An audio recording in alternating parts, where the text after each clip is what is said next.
illustrations or Okay. so. Sure thing. You guys do anything for Valentine's Day at all? Christy we did like homemade pizzas, and she had some sparkling like grape juice, and cookies. And of course I couldn't eat the cookies, but yeah, she did it. She did a great job. So came home, there was like balloons and things everywhere. And it was fun. How many weeks Good. out are you until until the show? 15 weeks. Wow. So yeah, dude. That's gonna 15. fly by. It's already flying by. Going fast, man. What's up, Richard? Sure, Richard, how we doing? I love it. Good to see you tonight.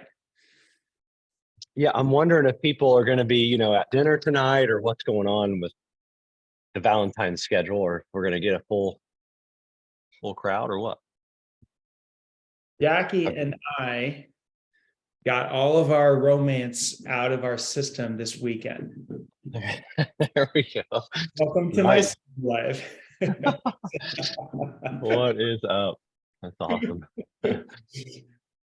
Yeah, Thursday, Friday, and Saturday on the north side of Indy at a hotel. So that's awesome. We were saving big bucks. Yeah, that's definitely a cheaper lifestyle. Without the girlfriend or the spouse. Well, guys, we'll give it a minute or so before we get going tonight. Like I said, being it's Thanksgiving, not Thanksgiving, being that it's Valentine's Day. I know a lot of folks are probably out to dinner, spending time with their family or whatnot. So we'll get into our call here in just a couple of seconds here. Richard, I will ask you about that sometime. You and Jesus on a date. I love it. All right, man. Well, let's get up and running, Danny. We can, and just kind of see how we do as we go here. But guys, tonight we're going to continue our conversation on just resourcefulness and sales, and kind of how we can. Tonight, we're really going to focus on how we can just really lean in on our resources and how it can, be incredibly beneficial for us. And, I think it's something that a lot of us, even after, the last 2 weeks, I still think this is something that so many people just fail to tap into. And I think it's such a low hanging, like available fruit, for us to use, that it can be incredibly beneficial. So I'm excited to hear this. Just so you guys know too, next week, what we'll do is we'll just plan a Q&A next week. Okay. We'll talk about the series. You can ask questions about it. And then we'll discuss what our next series will be next week sometime, once we get some time to get together. So without further ado, Danny, you can take it away, my friend. Yeah. So I am not in sales per se. So that is not, it's not what I do. Many of you know, I am a lead pastor of a church, Emmanuel Church. But I do believe that in our own way, everybody's in sales. Everybody's selling something all the time. We're always talking about ideas, trying to get people to buy into our ideas. Whether there's an exchange of money for those ideas or not is a different story. But so in a sense, I am in sales. I'm selling the gospel, the ideas, and hoping that people would buy into those ideas. By the way, that's a great book, Og Mandito's book. If you haven't read it, The Greatest Salesman in the World, I totally agree. But I want to talk tonight about resourcefulness, the power of resourcefulness. And this can be applied to the context of sales if you're in sales, or it can be applied in the context of any part of our life, anywhere we're trying to get ideas across or get people to buy into our ideas. But I truly believe in this statement I heard from Tony Robbins several years ago. He said, and I think this is worth writing down, that resourcefulness is our greatest resource. Resourcefulness is our greatest resource. And a lot of people think that the greatest resource out there is money, or the greatest resource out there is time or people. I would disagree. I think the greatest resource that you and I have is our own resourcefulness. I have talked to so many people over, 2 decades in my life in ministry and in other professions. And I hear a lot of the same story consistently when people run into roadblocks, when they run into setbacks or failures, and they start telling you the story of why their business failed or why their marriage failed or why their relationship with their son or daughter has failed, or whatever it is. And what I hear is this story, and you guys tell me if you've not heard this story or if you've even told this story. Well, the reason my business failed was because we ran out of money. We didn't have the right staff. We didn't have enough staff. We didn't have the right equipment. We didn't have the right skill set. We didn't have the right training. We didn't have the blank, fill in the blank. And that story is basically the same story. And here's what it is across the board. I didn't have enough resources. We didn't have enough time. We didn't have enough right brains. We didn't have enough intelligent people on the team. We didn't have enough whatever. And I empathize with that because, at the end of the day, there's some truth to that. You lacked what you needed to finish the job or complete the task or reach the goal. And because of that, you didn't reach your goal. But I would argue that there's actually a different reason why that failure happened or that setback happened. And I would argue that it's not a lack of resources that it's our problem. It's our lack of resourcefulness. And it's not a play on words. It's a real truth. The issue is not I don't have enough of blank. The issue is I am not resourceful and haven't been resourceful enough to find what I needed in order to finish the task or fix the problem or fix the marriage or raise the money or whatever.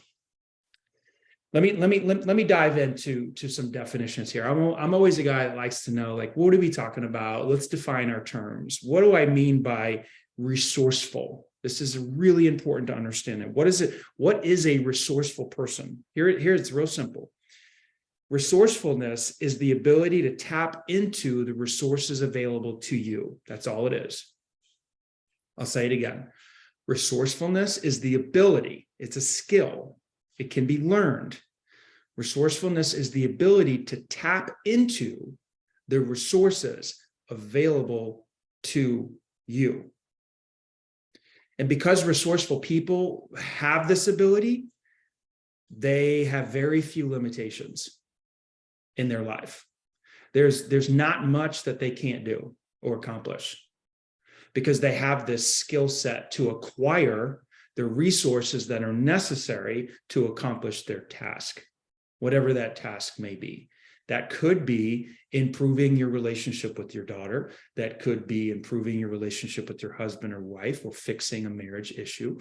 That could be raising money to start a business. That could be raising money to fix a problem in your business, to hire a person. It doesn't matter what it is. The resourceful person has the ability to find the resources to fix the problem or to achieve the goal. See, our real problem is not a lack of resources.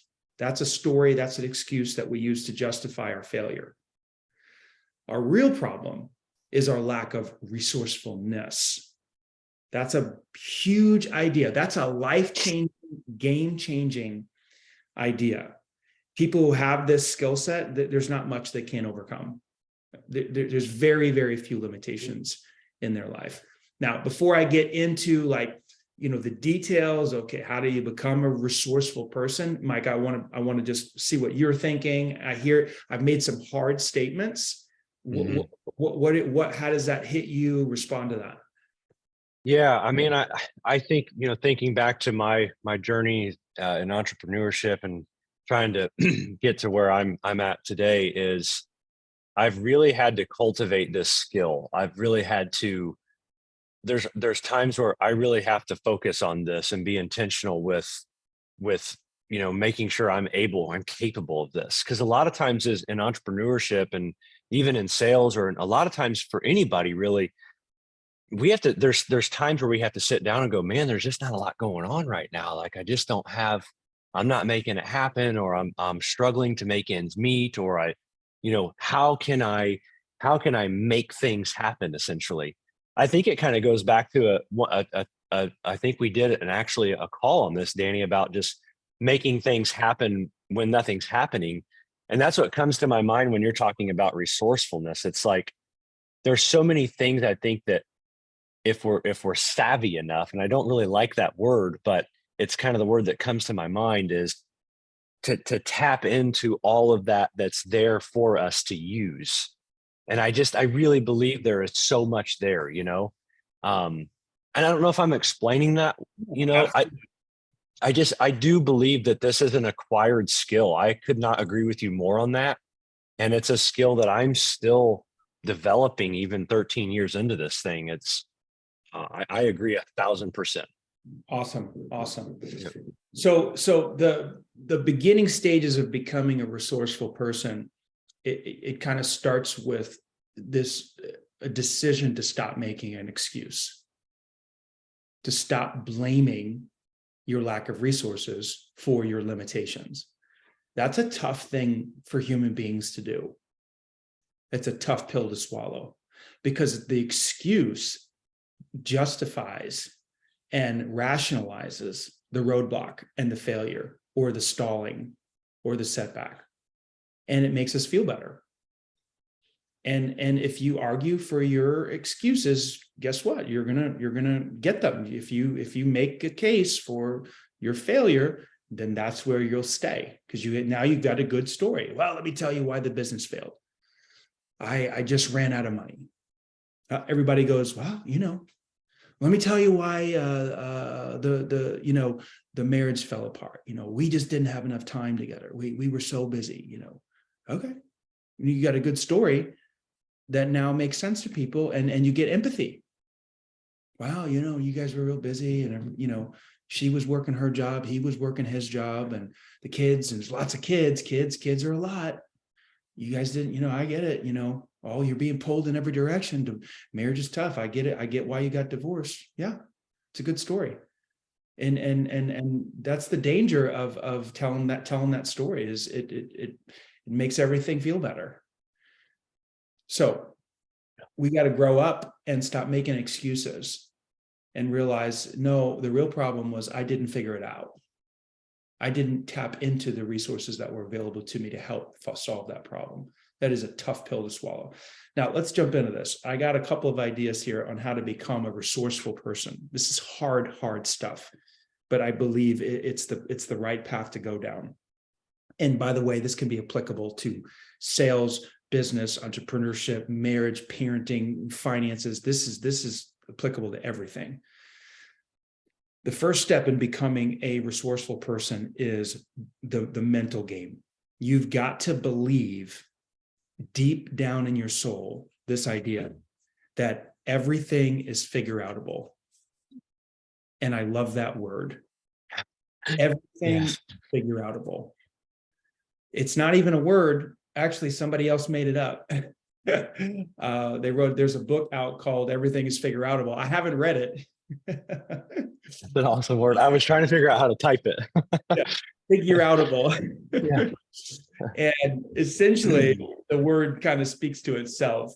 It says that there's not a problem that I have, or that you have, or that anybody has that is impossible to figure out. Everything is figure-outable.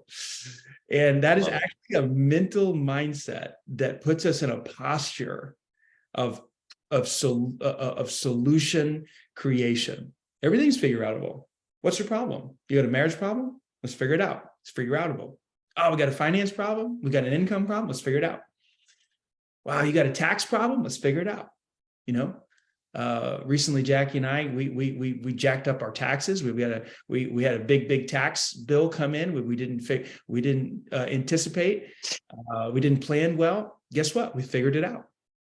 Everything's figure-outable, right? You got a problem with your child, a behavior issue with your kids. They're not learning like they should be learning. They're misbehaving. It's figure-outable. Everything's figure-outable. Here's a great statement that I wish I would have absorbed into my life when I was in my 20s. Every single problem you're facing right now has been figured out by somebody else. Ooh, that's good. That's great. Let that sink in. Every single problem that a human being has had has already been figured out by somebody else. You just need to go figure out who figured it out. That's great. That's so good. It's so true. I mean, that's one of the truest things I've ever heard. You'd think that's common sense. You would, but it's not, you know. But it's so true, man. Because I'm driving to work this morning, Danny. I was just like, man, my problems today, a year from now, they're not even going to matter. But like a million other people have the same thing that they've probably already experienced it and already know the answer. It's awesome. 1000% they have. There's 7.5 billion people on this planet, and someone has had your problem and gotten past it. Yeah. Figured it out. I love that. So what that does, if you believe that, now the question is, I just got to find that person who figured it out and do what they did. Everything is figure outable. This is the mental game. There's a great quote by Thomas Jefferson. He said this: nothing can stop a man or person with the right mental attitude from achieving his goal. On the other hand, nothing on earth can help the man with the wrong mental attitude. Not even the solution can help him, because he's already done. She's already done. I'm just, I can't figure this out. I've tried, I got this issue. It's unique to me. There's nothing more true on this planet than when someone says, man, I got this problem. No one, it's unique. You don't understand. No one else is going through this. It is completely hogwash. Yes. Thousands and thousands, most likely millions of people have had the exact same problem you have had, or setback, or failure, or marriage issue, or anxiety issue, or depression issue, or suicidal issue, and they've gotten through it.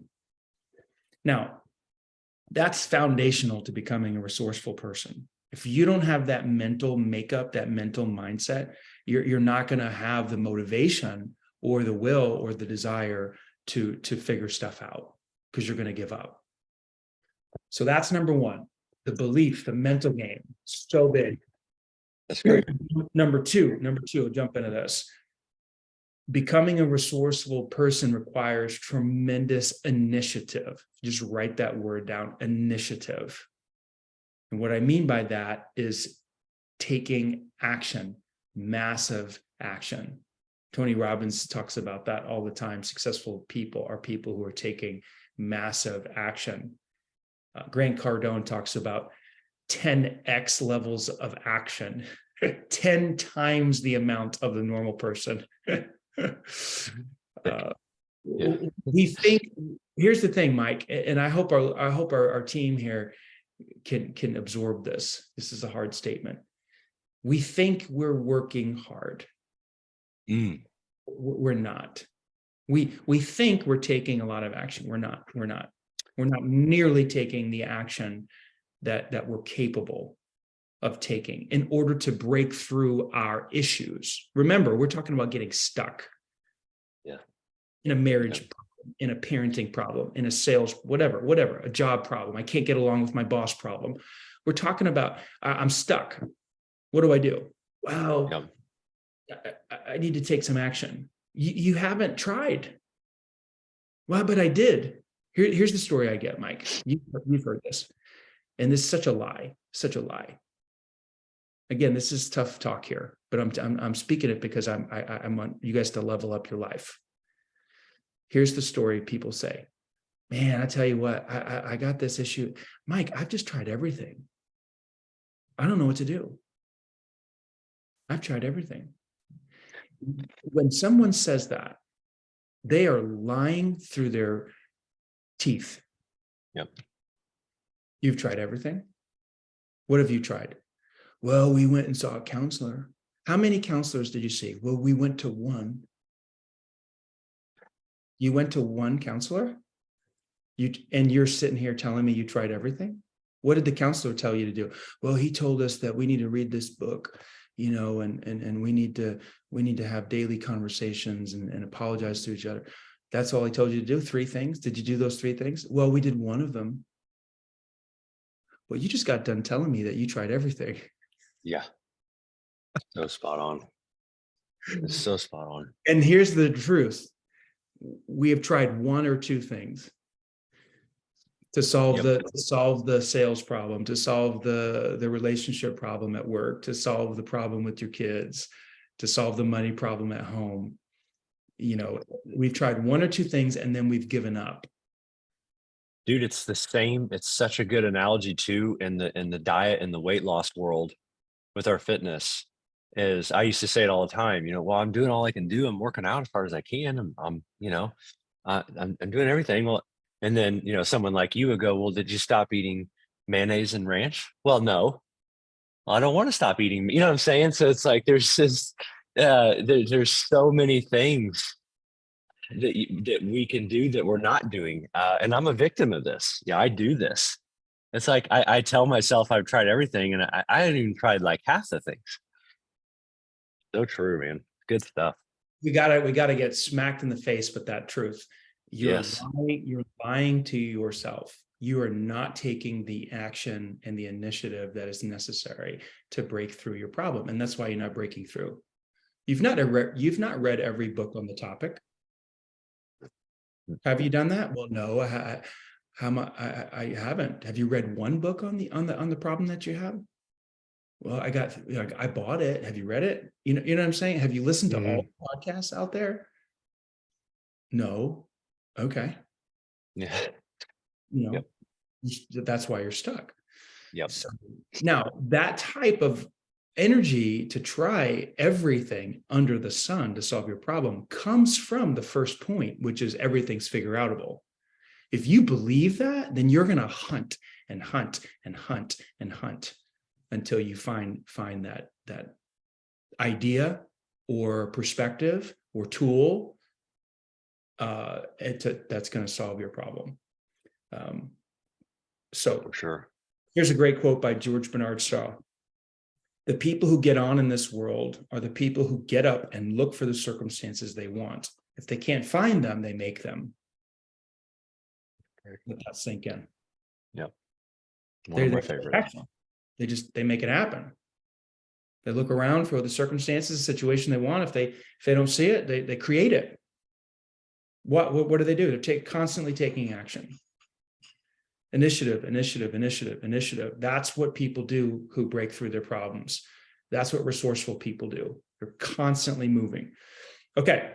Number 1 is the mindset. Everything's figure outable. Number 2 is they're taking massive initiative all the time, coming at their problems from every possible angle, reading every book, talking to every expert, listening to every podcast until they find the answer. Number 3, resourceful people are insanely creative. They sit and think and use their brain. They tap into their own resources right here between their head. Like we have this amazing brain in our head that can solve problems and come up with solutions. And so resourceful people will analyze a situation to death. Can I tell a story to back that up, Danny? Please do. So Kirk, a guy that works for me with me, right before Christmas last year, I'm sorry, right before November, we were really up against really wanting to hit a big sales goal. We were like, man, we've got to hit this number. We're kind of striking out. We're doing a lot, but what more can we do?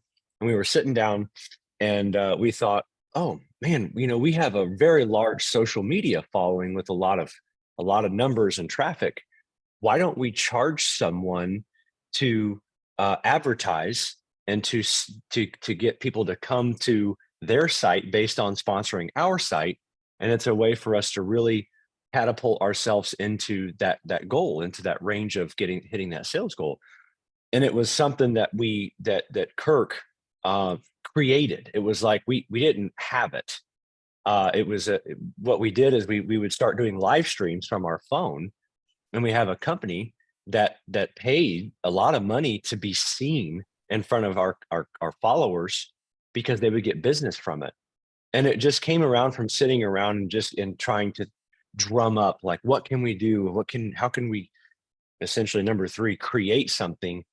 And it really turned out to really benefit us. I mean, it really, really helped us. And that wouldn't have happened had we not sat around and really tried to, make it up.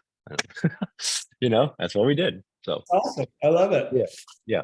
It's fantastic. So one of the things that our team did at church when the government shut church down, and they shut everything down during COVID,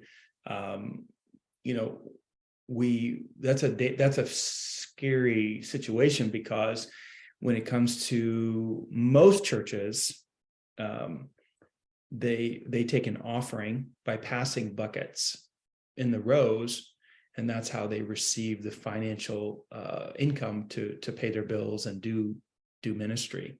Well, obviously, if you're not meeting, you can't pass buckets for an offering. Mm-hmm. So we were doing that, but we also had options for people to give online, but it wasn't 100%. So, obviously, if you don't bring in money, you're in trouble. Any business, not just a church, right? So we got in a room and we said, guys, the government says we can't meet together. What are we going to do? And how are we going to keep things going? And we sat and we talked and we sat and we talked, and we came up with some really creative ideas to really bolster our online presence. So we retrofitted the stage and turned the camera back on me when I was speaking. No audience, just totally blank. And we basically turned it into almost like a studio for a TV show. And for 8 weeks straight, we televised live from the auditorium, and we asked everyone to go to our digital giving app and proceed to give digitally from the app. And not only did we see our income stay the same, it actually went up during COVID. And awesome. We came up with 3 or 4 of creative ideas to get through this time period where church couldn't meet. Now, I tell you that as if, that's nothing special. Like, that's just common. Like, that's just what our team does. We create solutions to problems all the time, just like you described, right? But I can't tell you how many churches went under during COVID, closed their doors. Hundreds and hundreds and hundreds and hundreds of churches across the country and across the world. But in America, I was just thinking about America, closed their doors because they could not meet, and they didn't create a solution to the problem. So they couldn't pay their bills, they couldn't pay their mortgage, and the church closed. It's like, guys, come on. How come you didn't come up with a solution for this? That's the power. That's what a resourceful person does. They sit down and they create solutions to problems. There's a great quote by Voltaire. Go ahead, Mike. Sorry. Well, I was going to ask you a question. I'm just curious. Why do you think that so many people don't do that? Why do people not, if they sense they're on the brink of really extinction or destruction or losing, why are more people not sitting around and doing what you just said to do? Like, why do you think that is?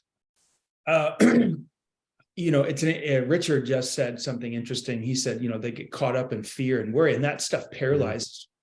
I would think that's very true. We get in this fearful mindset, and when you're afraid and fearful, your creative juices are not flowing. I mean, you're not. You're just gripped with anxiety, right?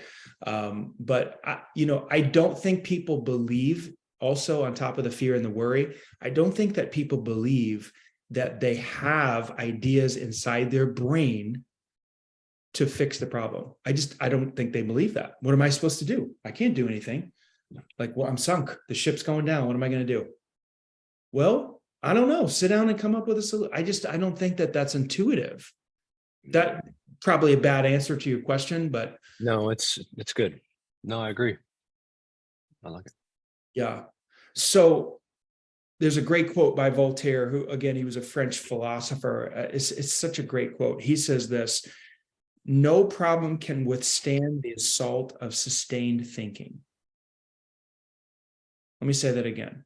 No problem can withstand the assault of sustained thinking.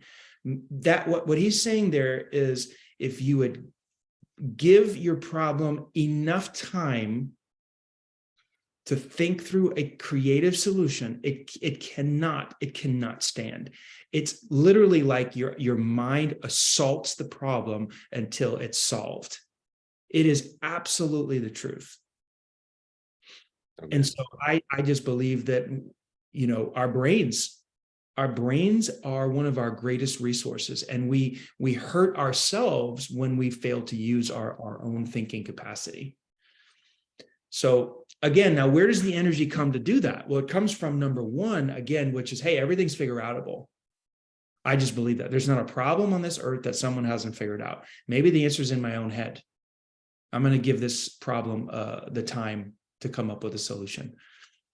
So take initiative, believe everything's figure outable, be very creative, give your problem enough space and time. Number 4, this is maybe my favorite one. Resourceful people tap into other people. Resourceful people tap into other people. Here's what I believe. Okay. Call me crazy. Here's what I believe. Everything that you need to know to solve your problem is inside the head of another person. That's awesome. It's just there. So good. So good. It's like there's gold in other people, and the only reason you don't have that gold is because you haven't went and got it. Every problem has already been solved in the mind of some other human being. So our greatest resource is other people. And we don't tap into it. But resourceful people do. We're incredibly resourceful people gather people. They talk to people. They interview people. They read their books. Right now, I'm reading a couple of books. One of my current books is called 10 Rules for Life by Jordan Peterson. I think the guy's brilliant. I know he's a little bit controversial. I don't believe all of his theology, but I think he has some great perspective. He's got actually 2 books. His next one's called Beyond Order. I bought that one. I'm going to read it next. But I would be crazy not to sit down and tap into the resources in this guy's brain. He's got a chapter in here, Mike. I've told you about it. I think you went and read it, on parenting. It is one of the best chapters I have ever. It's some of the best stuff I've ever read on parenting, period. And it's right here in the book. And so when I say tap into other people, I'm like, read their stuff. This book right here, I'm reading, The 7 Principles for Making Marriage Work. Phenomenal. This guy is a PhD. For 3 hours, I can sit down and tap into all of the gold in his brain to fix the problems in my marriage. I'd be crazy not to read this book, right? I'm constantly reading books because that's tapping into people. Everything we need to solve our problems is in the brain of another person. Zig Ziglar said this one time. I love this because, and I need to go this direction because I don't want to make it sound like, hey, just use people to get what you want. That is a bad strategy. To say, hey, I have needs and problems, so I'm just going to leverage the information in other people to get what I want, and then I'm going to move on. No. That's not what I'm suggesting at all. So let me back up and say this. Zig Ziglar said one time, he said, you can have everything in life that you want if you could just help enough other people get what they want. Now let me break that down. It's really important we break that down. So he's saying, I can have everything in life that I desire if I just help enough other people get what they desire. Why is that true? Well, it's true because if I add value to other people, in the end, they're going to add value to me. It's a give and take principle.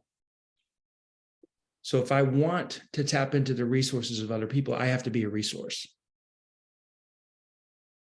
I have to pour into them. You have to pour into them. And it can't be one time. It can't be 2 times. And you can't even count. There's no counting. It's just a way of life. Albert Einstein said this: try not to become a person of success, try to become a person of value. We talk a lot about success. People talk a lot about success. I think success is a byproduct of being a person of value. And here's why. When you constantly add value to people, and by the way, Albert Einstein did a pretty good job at that, don't you think? He just was adding value to the world by inventing stuff.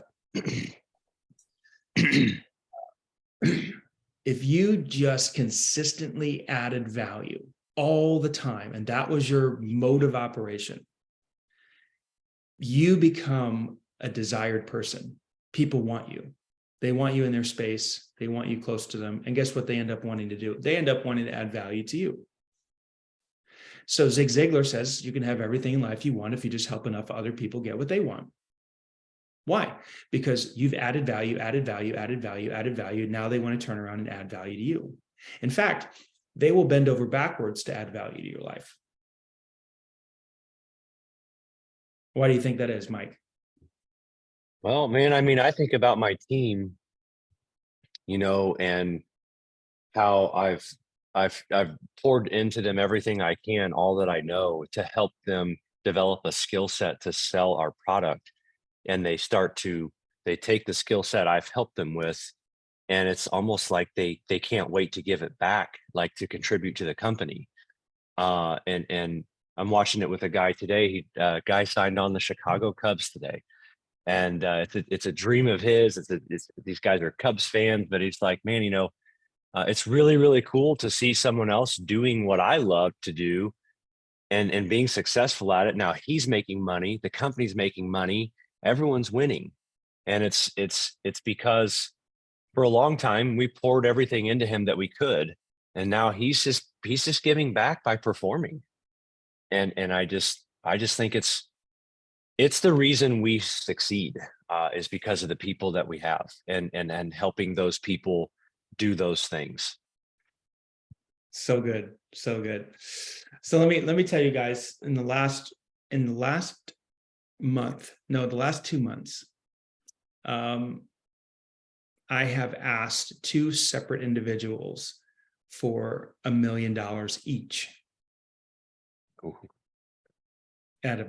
Over lunch and over a coffee.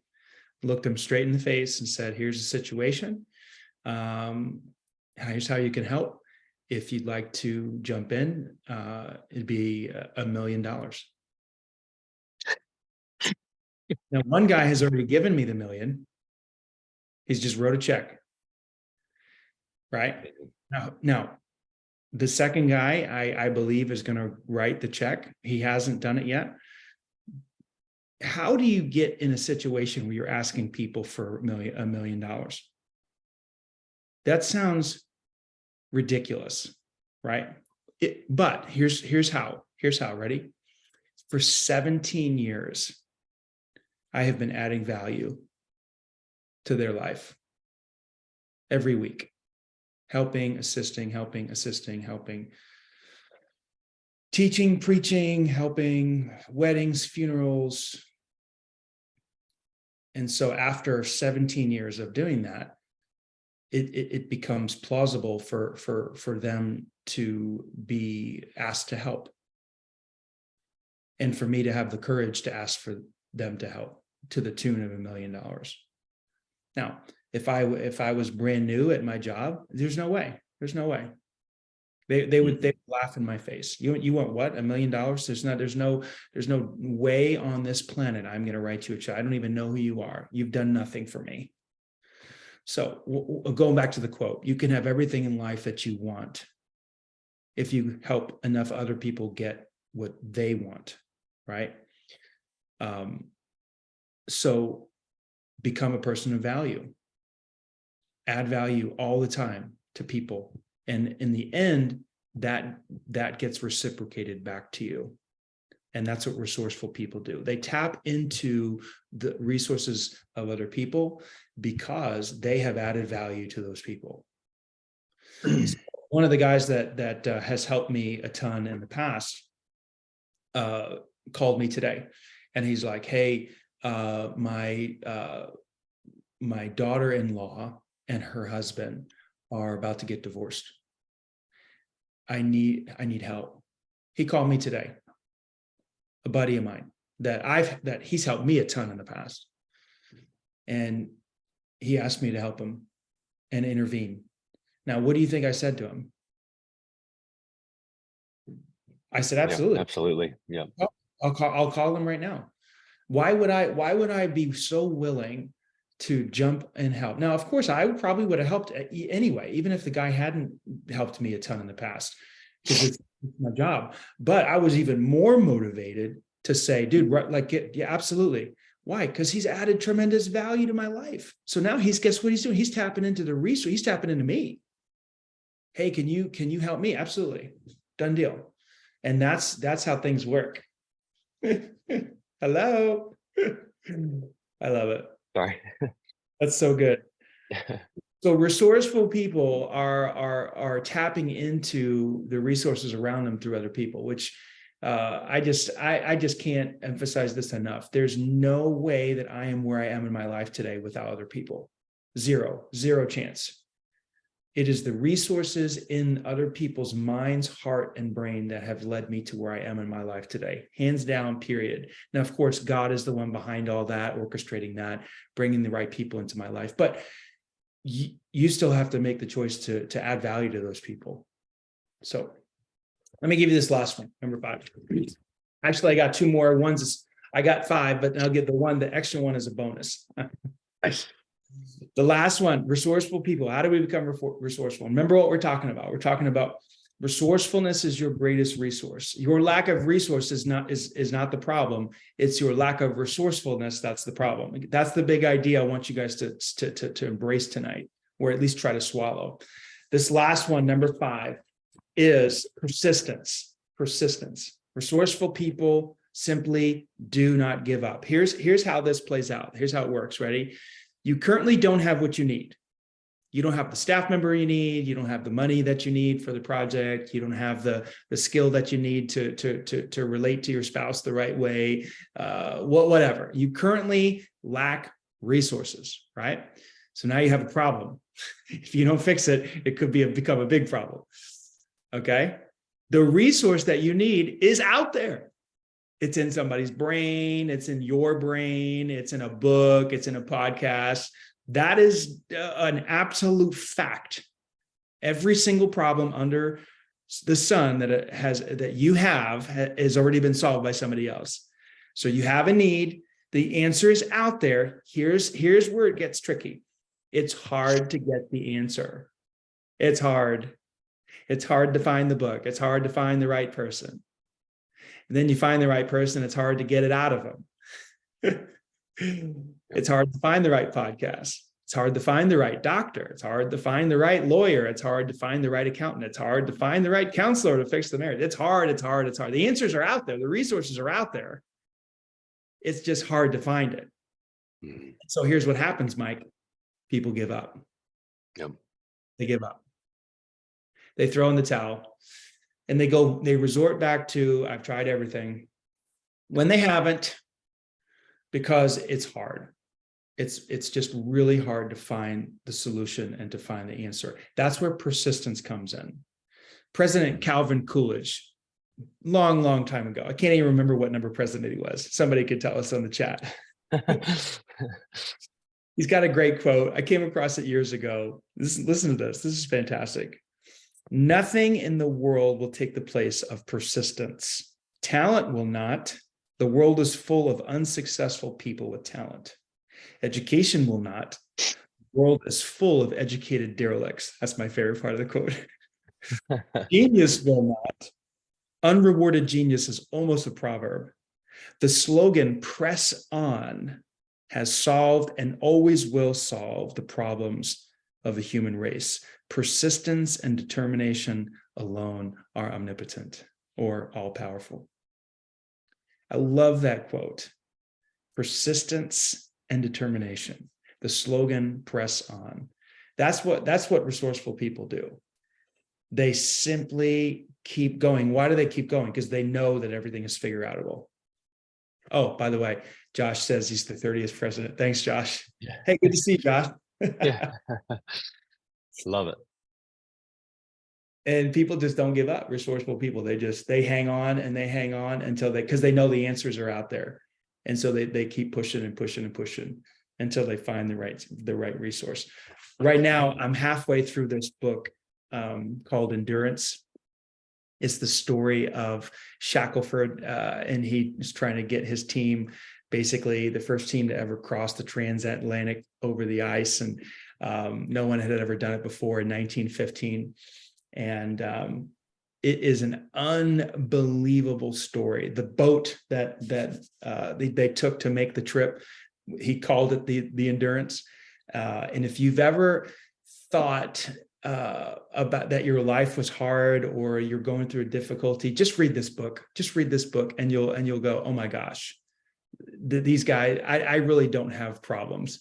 And it just helps you to see, like, what does it take to really accomplish something difficult? And it absolutely takes endurance and persistence. You just can't make it. Hello, my wife's walking in. Hi, honey. And they just push through every single possible thing that you think can go wrong for these guys on this expedition. It goes wrong. And I'm not going to tell you the story because I'll give away the book. But persistence. So a couple of closing questions here, and then we'll open it up for Q&A. 5 questions. Ready? Number 1, what is your mindset? What is your mental attitude? Remember, is it everything is figure outable, or man, my problem is unique? No one's had my problem before. Hogwash. Millions of people probably have had your issue and they busted through. So what's your mindset, your mental attitude? Number 2, how much action are you taking? Like, be honest with yourself. How much initiative are you really taking? Not much, probably. All right, well, you have to 10x your activity. That's what resourceful people do. How much activity are you taking? Number 3, are you creating space to be creative? Are you carving out time to think about your problem? No problem can withstand the assault of consistent thinking. Are you making time for that? Schedule it. I need time to figure this problem out, this marriage problem I'm having, this problem with depression that I'm having. I need space. I'm anxious too much. I need space to figure out my anxiety. I need to talk to somebody, read 5 books about it. You got to get creative. Number 4, who can help you? Who are you going to talk to? I was with a guy yesterday, Michael, one of the guys I coach, and a 24-year-old guy, and he was really struggling with his job and didn't like it, fresh out of college, got all this nice big degree, but he's stuck in this IT job.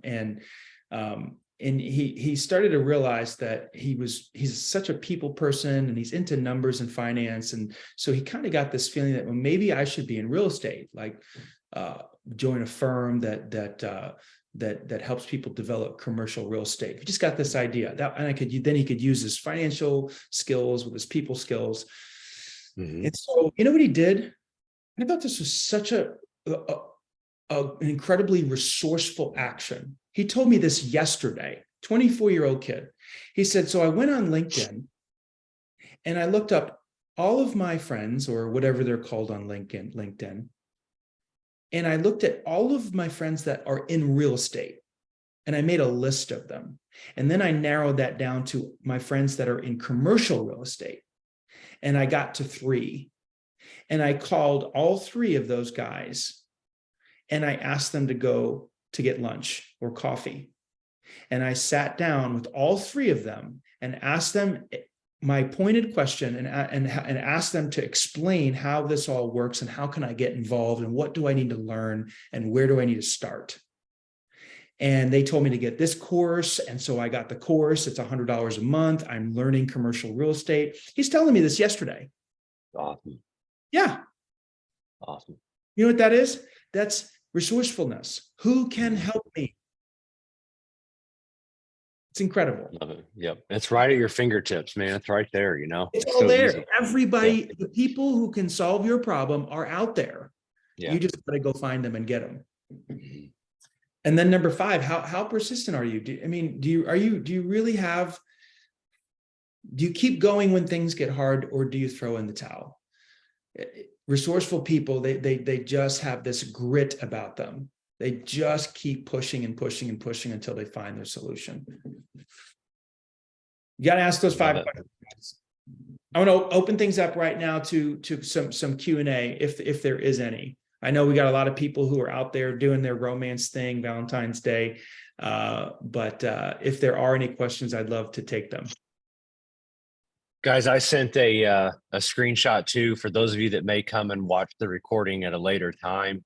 I sent a screenshot of all of Danny's notes typed out nice and neat, so you guys can kind of reference them as you're talking to him, just as a way to kind of put this all down and see it. So just FYI, there is that there for you to take with you tonight as well. So yeah, any questions, anything at all?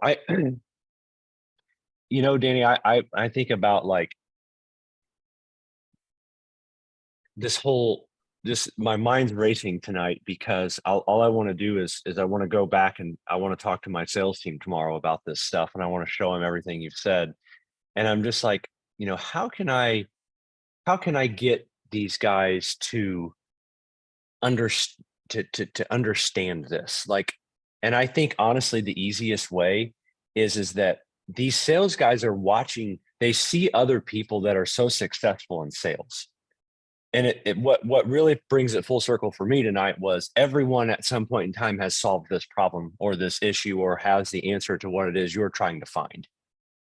And that's my favorite part of this, because I think that we all sit around and sometimes maybe we are even jealous or envious of people where they're at.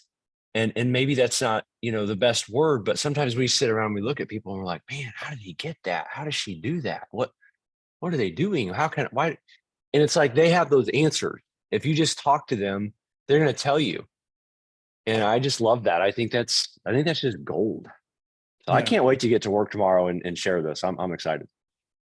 Yeah. Good stuff. I think, Mike, I got one closing thought here that I can share, but before I get to that, I think that resourceful people also have this quality of humility.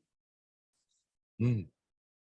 Their ego is in check, so they have absolutely zero problem asking questions of other people who are more successful than them.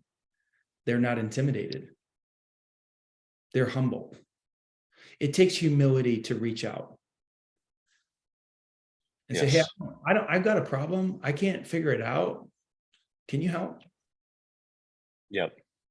You got to swallow your pride. I think pride stops us from tapping into the resources that are available to us. We're so proud. We don't want to admit that we don't know. That's ridiculous. It's actually the wise person that has enough humility to ask for help. That's actually wisdom. That's the smart person. The smart person is not the person who knows everything. The smart person is the one that knows he doesn't know, so he has to ask for help. And then guess what? He knows now. He gets the answers he needs because he was humble enough to ask. So I think that's a key component to this. Yeah, Danny, I would say at the same time, man, too, is sometimes people are going to offer you wisdom and advice and things that you didn't even ask for. And it's critical that you are humble enough and man enough, if you will, to take that. Receive it. A lot. You have to receive it. Like, I mean, a lot of people, you think of how many people we offer advice to or offer support to, or, hey, I would do this, or, and it's like, yeah, people don't do it. And I think if you can get yourself even into a level of just hearing sometimes constructive criticism from people, sometimes we need that. Yeah. We need someone to tell us, hey, you're kind of being an idiot. I should stop. I mean, I love it. That sounds like a whole different Noble Alliance call by itself. Don't be an Man. idiot. Yeah, yeah. That's what we'll title it. Hey, we got a couple questions here, Danny. First one is, this person says, I asked for help. I thought humbly and kind of got laughed at. Not sure if I ruffled feathers. I apologized, and it's still a bit awkward. Any tips? It sounds like you probably asked the wrong person, Josh, because the right person would never mock you or laugh at you for asking a sincere question. So just try another person. Like when I say that the answer to your problem is in the brain of is in the brain of a human. Well, there's lots of humans out there. So if someone's going to laugh at you and mock you, just move to the next person. Don't even waste your time. That's what I would say to that. Great. Here's another question, Danny. This person says, how do you find the balance between working in the business / taking care of daily responsibilities and finding the resources we need and taking action steps on that? Can you see the question, Danny? I can. Okay. How do you might need to balance between working in the business / taking care of daily responsibilities? I'm not sure I understand, Alicia. Can you clarify a little bit? Are you talking about like the balance between work life and home life, or working and actually trying to find solutions to your problems? How do you find it? Maybe that's what you're asking. Yeah, I was trying to read into that as well. So feel free to clarify there for us if you want. Working and trying to find solutions. Okay, so actually working your job and trying to find your solutions. Okay. That kind of depends on, I would say, Mike, I'd like to hear your thoughts too, but it kind of depends what kind of job you have. If you don't have a job where you have the freedom to solve problems because your boss is holding your feet to the fire every second of the day, so you don't have space, that's tough. You'll have to do it outside of work. And that would be the only real answer there, is if you can't do it while you're at work, you gotta do it after work. Hopefully you're not in that situation and you can create some space. And I would maybe work with your boss and say, hey, as I'm working my job, I'm also trying to figure out these other tensions or problems. Can I have space to do that? Ask permission. If your boss is workable like that. What are your thoughts? So, Mike? yeah. So Alicia actually is a self-employed entrepreneur. Okay. And Alicia, this is what I would say, in that, just knowing that is, listen, I love big empty whiteboards. And I love to start jotting down what the issues are and mapping out solutions. And at the same time for you, you're working, yet you're still trying to come up with a solution to the issue involving work. I think one of the greatest things we ever did for us was we got in front of whiteboards. Does that make sense, Danny? I mean, just to map it, And that's the creative piece, Mike. That's number 3, Yeah. is creating space, Alicia, to with your team or with whoever your partner is, whatever, and whiteboard it out. And that's part of your job. I mean, that's not something in addition to your job. That's actually part of your work. I can't tell you how many times at church we schedule a creative solution problem session in the we actually have a whiteboard room at the church, and we'll stay in that room until we solve the staffing issue or the finance issue that we have. So I think just carving out time and not feeling bad about it, like that is work. Yep. Yeah. Great question. Great questions. Guys, time for one more. Sorry, yeah. Go ahead, Dave. Yeah, no, as we wrap up, if there are no more questions, I think that, on the spiritual side of things, You guys know I'm a pastor, so there's something deep, a deep conviction in my heart that, and I know not everybody is a Christian on our squad here, our team on the Alliance, and we're never going to force that on you guys. But that's just my perspective. That's where I'm coming from. I'm coming from a connection with God through Jesus Christ. I believe that God is he is the greatest resource. So whatever is going on in my life, I am turning to him. I am seeking him. I'm asking him to help me. I'm asking him to put creative ideas in my mind. I'm asking him to show me solutions. I'm asking him to point me to the right person. And so, you don't have to be a Christian, but of course I would encourage you to be, but that's just my perspective. There's a whole, God is there for you, not to use like a genie in a bottle. I'm not suggesting that, but he is there to be in relationship with, and he's a father, and he relates to us that way, and he wants to give his children good gifts. So the greatest resource of all is God himself through Jesus Christ. And, that's just my perspective on that. I love it. I love it, man. Dude, this has been an amazing call. Thank you, Danny, for all this stuff.